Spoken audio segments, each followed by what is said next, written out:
안녕하세요. 저는 30대 평범한 직장인입니다. 제가 대학생 시절에 일어났던 일에 대해 이야기하려고 해요. 저희 집안은 여자를 밝히는 아버지 덕분에 일찍이 파탄이 났었어요. 저는 기억도 나지 않는 어렸을 적에 아버지께서 이웃집 유부녀와 바람이 나는 바람에 그 계기로 인해 아버지와 어머니께서는 이혼을 하셨고 어머니께서는 세상 모든 어머니께서들 그러하시듯 저를 너무나도 사랑했지만 키울 경제력이 없어 결국 저는 아버지께서 맡으시게 되었어요. 저는 아버지가 데려온 새 엄마와 그녀가 데려온 딸, 저보다 3살이 많은 새 누나와 같이 살게 되었어요. 사실 저는 너무나도 어렸을 때라 기억이 잘 나질 않아요. 이 가정도 얼마 가지 않았고 아버지는 또 이혼을 하시고 또 다른 여자와 재혼을 하셨죠. 2번의 이혼 끝에 맞이한 3번째 어머니는 굉장히 다정하고 현명하신 분이셨어요. 이리저리 날뛰던 아버지께서도 더 이상 사고를 치지 않고 새 어머니를 사랑하셨죠. 그리고 2분 사이에서 아들을 낳으셨어요. 저와는 무려 12살이나 차이가 나는 막둥이가 태어난 거죠. 제가 어버키였다 싶은 동생이에요. 지금 그런 녀석이 대학에 들어갔다니 새삼 또 놀라요. 언제까지나 제겐 애기 같은데 말이죠. 꽤나 복잡한 가정사를 뒤로하고 저는 부족함 없이 사랑받으며 잘 자랐습니다. 공부에 집중할 수 있도록 지원을 잘 해주신 덕분에 원하던 대학에 합격하고 이제 막 자취를 시작했을 때였어요. 어느 날 아버지께서 제게 미리 말씀도 해주시지 않으시고는 불쑥 제 자취방을 찾으셨어요. 오랜만에 단둘이 밥을 먹자고 하시면서 저를 근처 식당으로 데려가셨어요. 표정이 어두우시길래 무슨 일이 있냐 여쭈니 어렵게 말문을 여시더라고요. 첫 번째 새 엄마 기억하냐면서 교통사고로 일주일 전에 돌아가셨다면서 이미 장례식까지 다녀왔다고 하시더라고요. 아버지께서는 혼자 남은 새 엄마의 딸이 안타까워 대학 졸업 때까지만 경제적 지원을 해주기로 했다고 했어요. 물론 어머니께서도 동의하셨다고 하면서요. 저는 어머니께서 동의하셨다면 저도 괜찮으니 걱정 마시라고 하니 사실은 그 딸아이와 함께 자취방을 쓰는 게 어떠냐고 하시더라고요. 그 아이는 곧 대학을 졸업할 것이고 저는 곧 군대를 입대한 예정이니 같이 지내는 기간이 몇 개월 되지 않을 거라며 그동안 그 아이가 마음을 잘 추스릴 수 있게 옆에서 잘 챙겨달라고 하시더라고요. 그렇게 남이나 다름없는 새 누나와의 동거가 시작되었습니다. 거의 기억이 나지 않아 저에게는 초면이나 마찬가지인 새 누나는 솔직히 정말 예뻤어요. 어깨까지 오는 검은 머리에 새하얀 피부, 살짝 마른 몸매, 속쌍꺼풀이 있는 큰 눈. 정말 예쁘더라고요. 방에 짐 정리하는 걸 도와주고 곧 저녁을 차렸습니다. 어머니께서 새 누나를 잘 챙겨주라며 갈비탕을 미리 가져다 주셨거든요. 새 누나도 상심이 큰지 야위였고 밥도 잘 못 먹더라고요. 그렇게 첫날은 어영부영 지나갔습니다. 저도 다음날부터는 학교도 나가고 과제도 하고 친구도 만나고 이리저리 꽤 바쁘게 지내느냐 새 누나를 마주칠 일이 거의 없었어요. 그러던 중 아버지께서 새 누나의 안부를 묻더라고요. 그러면서 새 누나와 맛있는 걸 먹으라고 용돈을 좀 더 보냈다고 하시더라고요. 과제도 마침 다 끝났고 배도 고파서 새 누나와 함께 먹으려고 초밥을 사갔습니다. 새 누나의 방문을 두드리니 새 누나는 좀 더 야윈 모습으로 방문을 열더라고요. 집안이라 편하게 나시에 짧은 반바지를 입고 있는데 사실 눈을 어디에 둬야 할지 모르겠더라고요. 포장해온 초밥을 내밀며 같이 먹자고 했습니다. 그렇게 식탁에 마주 앉아 포장지를 뜯고 초밥을 먹는데 새 누나는 역시나 잘 먹지 못하더군요. 천천히 드시라며 물을 건네주자 새 누나가 갑자기 눈물을 흘리는 게 아니겠어요? 깜짝 놀라 휴지를 건네며 괜찮으냐 물었습니다. 새 누나는 미안하다며 엄마가 초밥을 좋아했던 게 생각이 나서 자기도 모르게 눈물이 났다며 눈물을 훔쳤습니다.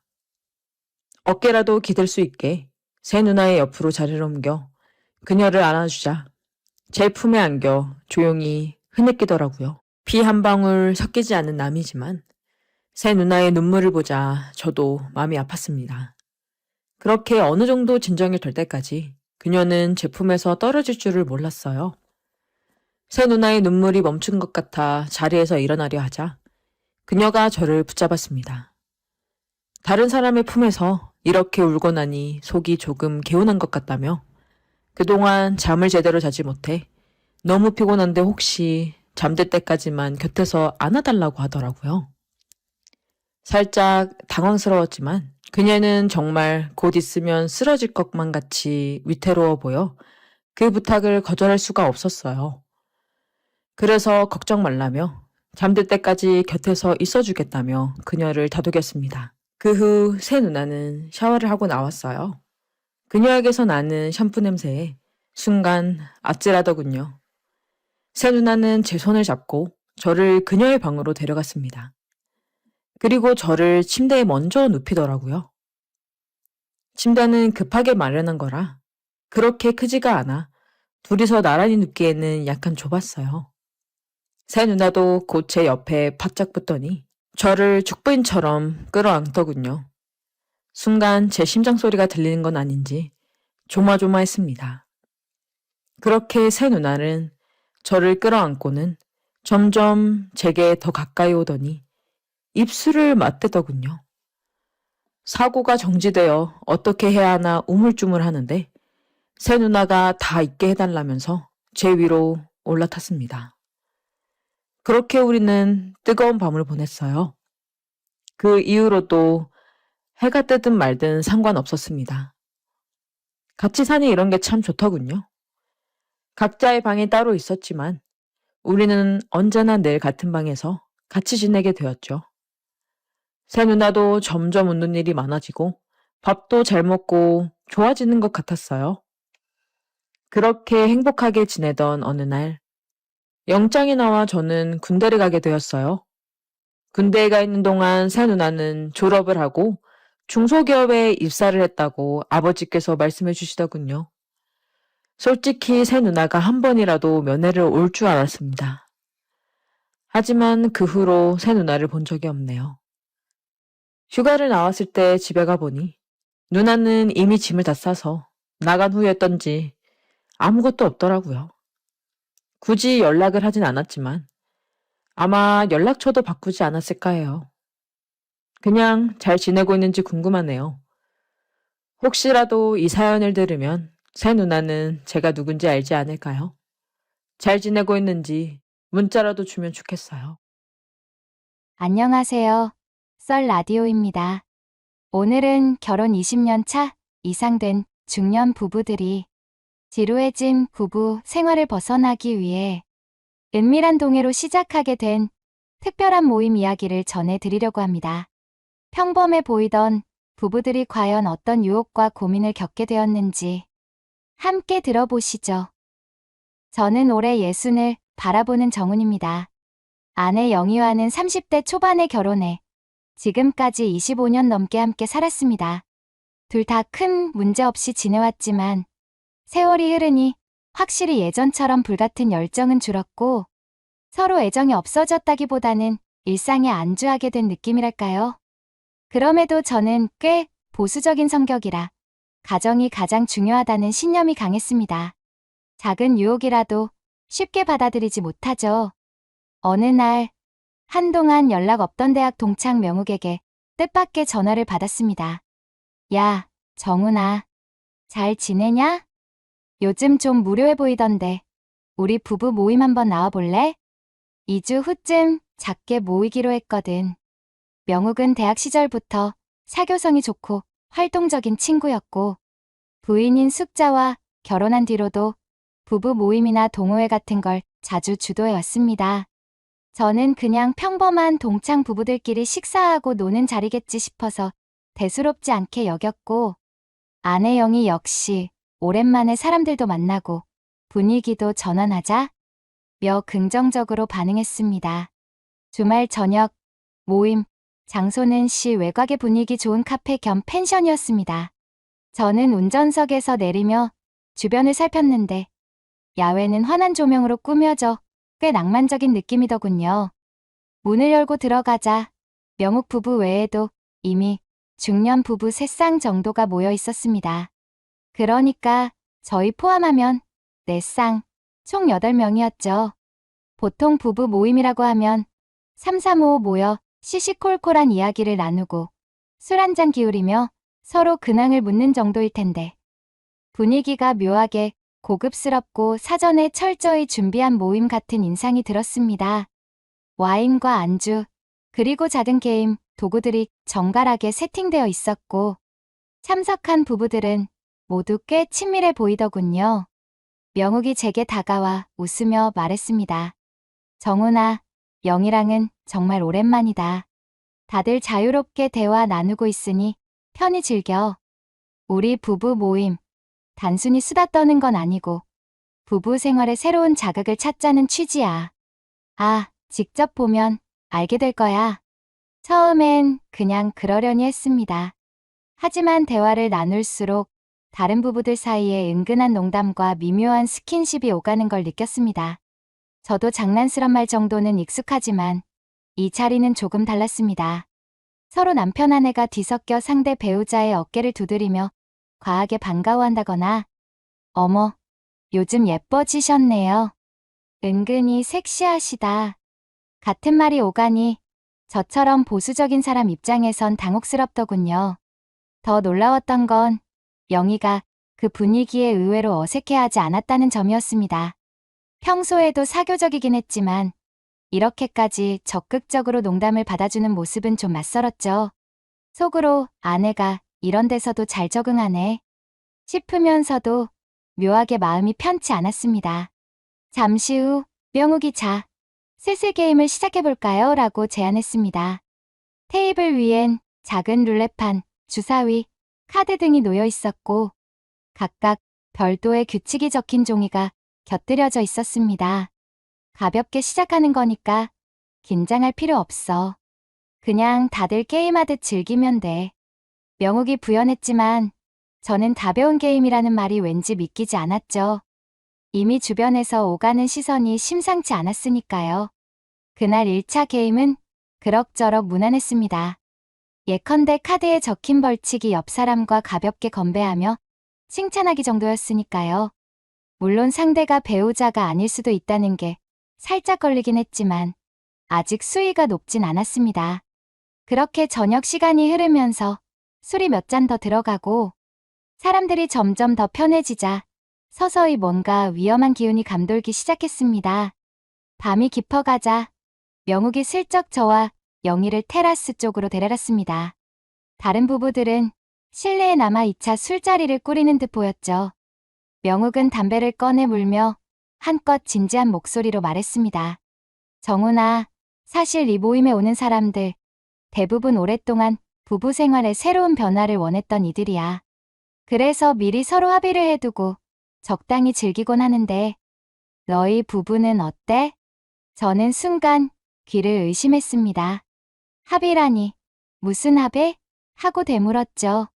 명욱은 뜸을 들였다가 조심스럽게도 단도직입적으로 말했습니다. 뭐, 쉽게 말해 부부간의 파트너 교환도 가능하다는 의미야. 물론 다들 규칙은 지켜. 예를 들면 서로 원치 않으면 절대 강요하지 않는다. 또 대놓고 지나친 간섭이나 집착은 금지 같은 것들 말이야. 이걸 듣고 저는 충격에 빠졌습니다. 아니, 명우가. 너 정말 이런 모임을 즐기고 있었던 거야? 숙자도 동의했다고? 라고 물었는데 명욱은 의아하단 듯 웃으며 고개를 끄덕였습니다. 응, 우리도 부부관계가 좀 식었다 느껴서 지루함을 깨려고 의논 끝에 이런 선택을 한 거야. 대신 서로 큰 애정 문제로 발전하지 않도록 선을 지키고 있어. 감정적 집착 없이 서로 합의된 테두리 안에서만 즐기는 거지. 의외로 스트레스가 많이 풀리고 부부 사이가 나아지는 경우도 적지 않아. 저는 납득이 가지 않았습니다. 너무 비도덕적이고 위험해 보였죠. 게다가 제 성격상 그런 건 말도 안 된다고 생각했으니까요. 그때 아내 영희가 제 손을 살짝 잡으며 말했습니다. 여보, 나도 깜짝 놀랐는데 명욱 씨 말처럼 모두가 서로 동의하고 규칙을 지킨다면 그럴 수도 있지 않을까 싶은 생각이 들어. 물론 아직 나는 너무 낯설고 당황스럽긴 해. 그냥 좀 더 두고 보자. 영희의 반응에 저는 또 한 번 놀랐습니다. 좀 더 두고 보자라니 평소라면 단칼에 말도 안 되는 소리 말하고 했을 텐데. 아마 영희도 25년 넘게 반복된 일상과 권태로움을 어느 정도 느끼고 있었을 겁니다. 그래서인지 완전히 배척하진 않고 조심스럽게 가능성을 열어둔 듯했죠. 결국 우리는 다시 실내로 돌아갔고 2차 술자리에서 진행되는 게임들을 지켜보았습니다. 이미 이 모임에 익숙한 부부들은 아무렇지 않게 상대 배우자와 스킨십을 하거나 의도적으로 강도가 센 벌칙을 수행하기도 했습니다. 예를 들어 상대 부부의 남편 혹은 아내가 5초간 포옹하기 같은 미션이 나왔을 때도 키득거리며 자연스럽게 해내더군요. 저는 혐오감과 당혹감이 뒤섞여 자리에 앉아 술만 들이켰습니다. 그런데 주위를 살피니 영희가 그 광경을 아주 불쾌해하기만 하는 건 아니었습니다. 약간은 호기심과 흥분이 섞인 눈빛으로 바라보는 듯했죠.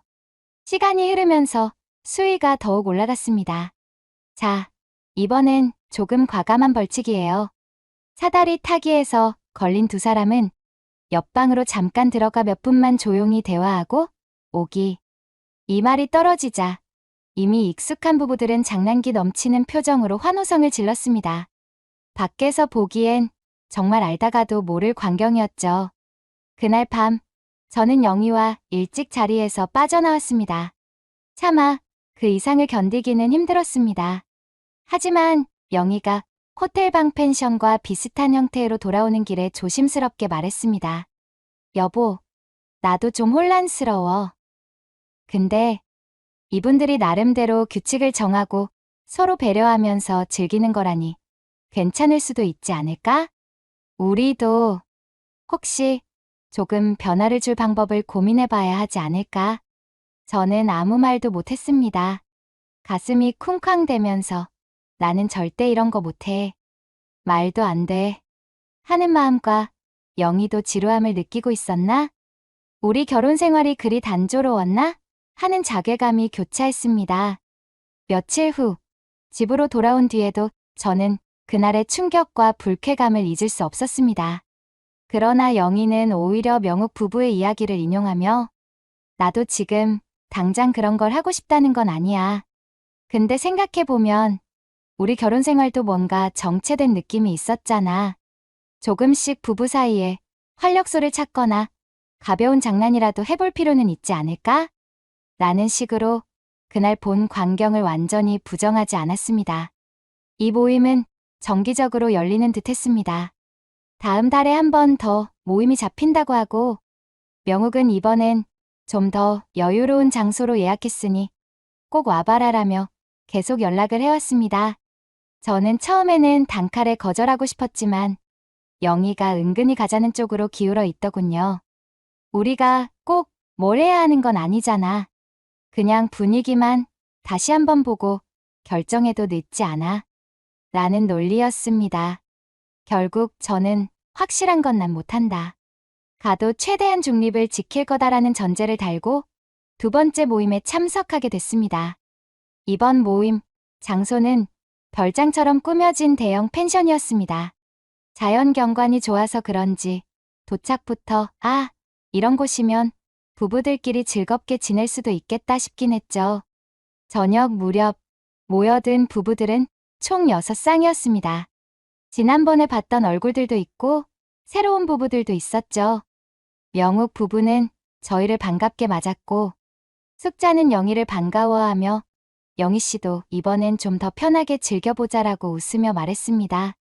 어쩐지 영희도 더는 낯설어하지 않는 눈치였습니다. 전 그 모습이 내심 불안했지만 직접적으로 제어할 용기도 없었죠. 괜히 아내가 왜 당신 마음대로 날 통제해? 라고 반발할 것만 같았습니다. 저녁 식사를 마치고 거실에서 화기애애한 분위기가 무르익자 또다시 게임이 시작됐습니다. 이번에는 카드마다 레벨을 정해놨더군요. 레벨 1, 2, 3으로 나뉘는데 숫자가 높을수록 더 대담하고 자극적인 벌칙이 적혀 있었습니다. 레벨 1은 아무나 한 명에게 칭찬 3가지 하기처럼 아주 가벼웠고, 레벨 2부터는 옆에 앉은 사람과 10초 동안 손잡고 서로 눈 바라보기, 레벨 3은 다른 부부의 배우자와 단둘이 5분, 대화하기 문 잠금 가능 같은 저로서는 이해하기 어려운 미션도 포함돼 있었습니다. 저는 최대한 벌칙을 피하려고 했지만 술이 돌면 게임의 주사위나 카드 뽑기 결과를 피하기 힘들었고 사람들도 아유 너무 꽁에 있지 말고 즐겨봐요 라며 부추겼습니다. 그러다 결국 제가 레벨 3 카드에 걸렸는데 벌칙 내용이 같은 모임의 다른 부부 배우자와 5분간 별도 공간에서 대화하기였습니다. 처음엔 그냥 대화면 되지, 뭐가 문제지 싶었지만 여기선 그것이 단순한 대화만을 의미하지 않는다는 걸 너무 잘 알았죠. 실제로 전 벌칙에 걸린 다른 사람들을 보니 방으로 들어간 뒤 꽤 진한 스킨십을 하고 나온 경우도 많았거든요. 저는 당장 이건 못하겠어요 라고 하려 했는데 영희가 제 손을 붙잡고 작은 목소리로 여보, 그냥 규칙이니까 5분만 갔다 와. 괜히 혼자 유난 떠는 것 같아 보일 수도 있잖아. 라고 만류했습니다. 솔직히 그 말에 복잡한 감정이 일었습니다. 아내는 정말 괜찮다는 건가? 아니면 그냥 체면 때문에 그러는 건가? 결국 저도 적잖이 취해 있었고 분위기에 휩쓸려서 원치 않는 벌칙을 수행하러 따라 나서게 되었죠. 그날 제가 함께 방에 들어가게 된 사람은 새로운 부부 중 아내인 정화라는 분이었습니다. 그녀도 처음 만났을 때는 점잖고 조신해 보였는데 게임이 진행되면서 점점 과감해지는 듯 보였습니다.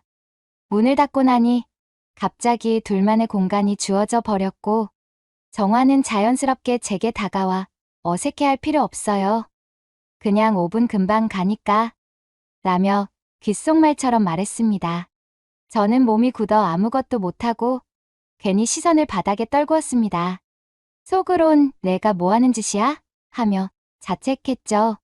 처음 1부는 거의 대화 없이 가볍게 모임이 끝날 때쯤 저는 영희와 함께 밖으로 나와 싸늘한 밤 공기를 쐬며 긴 한숨을 내쉬었습니다. 여보, 나 정말 이런 자리 안 맞아. 보수적이고 도덕성 운운하는 게 아니라 이건 내 가치관을 완전히 배반하는 느낌이야. 솔직히 당신은 이런 게 괜찮아? 제 질문에 영희는 살짝 시선을 피하며 작은 목소리로 답했습니다. 처음엔 나도 혼란스러웠어. 근데 여기 있는 부부들은 대부분 이미 서로 합의하고 규칙을 지키면서 살아가고 있잖아. 우리도 혹시 권태를 깨는데 도움이 될까 싶어서 조금은 지켜보려 했어. 꼭 파트너를 바꾸고 어쩌고까지 가지 않아도 마음만 조금 열면 바뀔 수도 있지 않을까 하고. 그 말에 저는 복잡한 심정이 들었습니다. 영희도 이런 자극적인 분위기에 호감을 느끼는 걸까?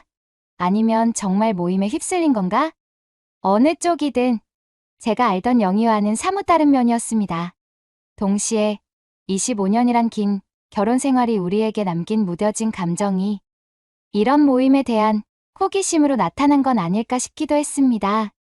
그날 밤 집으로 돌아온 뒤 영희와 저는 크게 말다툼하진 않았지만 미묘한 침묵이 이어졌습니다. 저는 아내에게 도무지 이해가 안 된다며 나 절대 이 모임에 다시 안 나갈 거야 라고 선언했고 영희는 한편으로 미안해하면서도 그래도 새로운 걸 시도해보는 마음이 그렇게 잘못된 걸까? 라고 되묻더군요. 다음 달 명욱은 또 연락을 해왔습니다.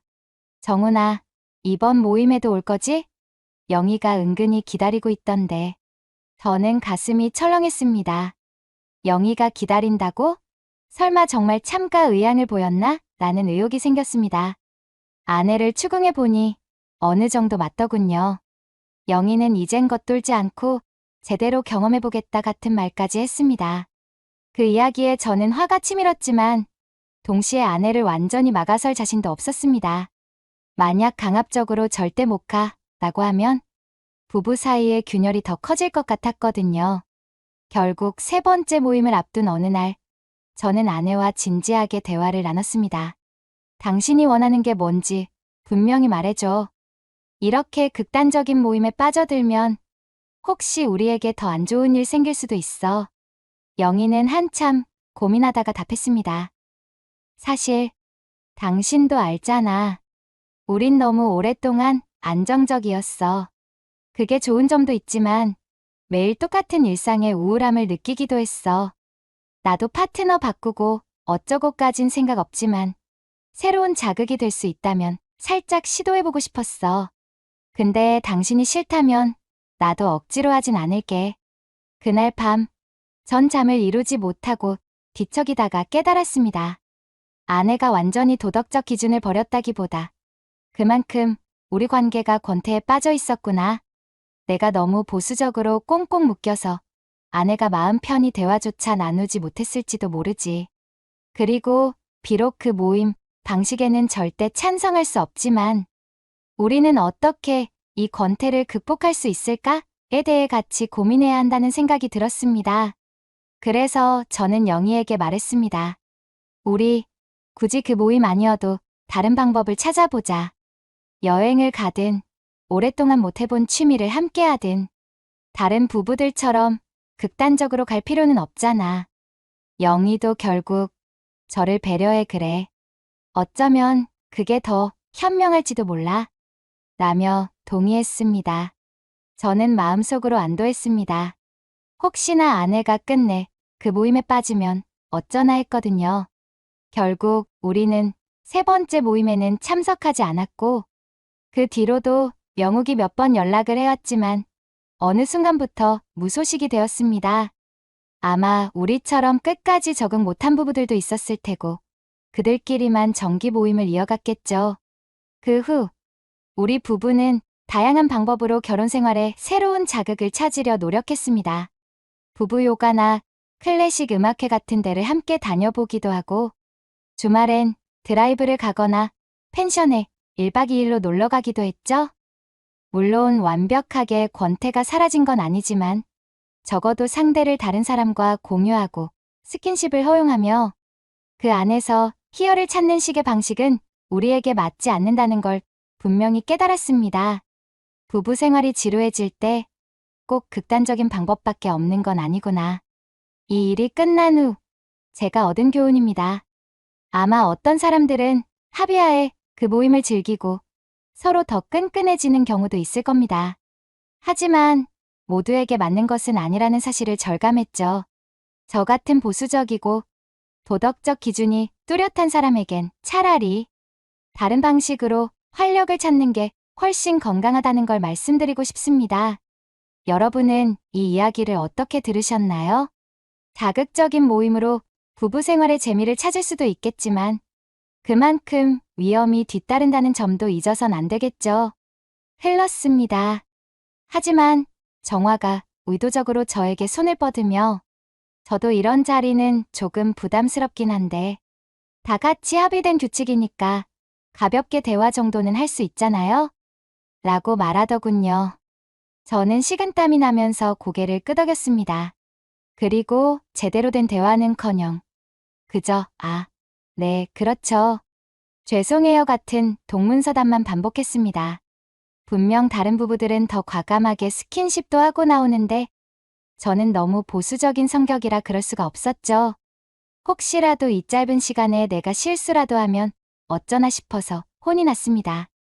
결국 5분이 채 되기도 전에 제가 먼저 나가도 되죠? 하고 물었고 정화는 그럼요. 부담 갖지 마세요. 라며 말없이 미소 지었습니다. 그 표정이 한편으론 조금은 쓸쓸해 보이기도 또 다른 한편으론 이 사람은 왜 이토록 위축돼 있을까? 라는 의문이 담긴 것 같기도 했습니다. 지금까지 중년 부부들의 은밀한 모임 이야기를 들어보셨습니다. 지루함을 깨기 위한 여러 방법이 있겠지만, 과연 어디까지 허용할 수 있을지는 각자의 선택과 가치관에 달려 있겠죠. 오늘 이야기, 여러분은 어떻게 느끼셨나요? 의견이 있으시면 언제든 댓글로 남겨주세요. 더 많은 사연과 이야기가 궁금하시다면 좋아요와 구독도 꼭 부탁드립니다. 지금까지 썰 라디오였습니다. 감사합니다.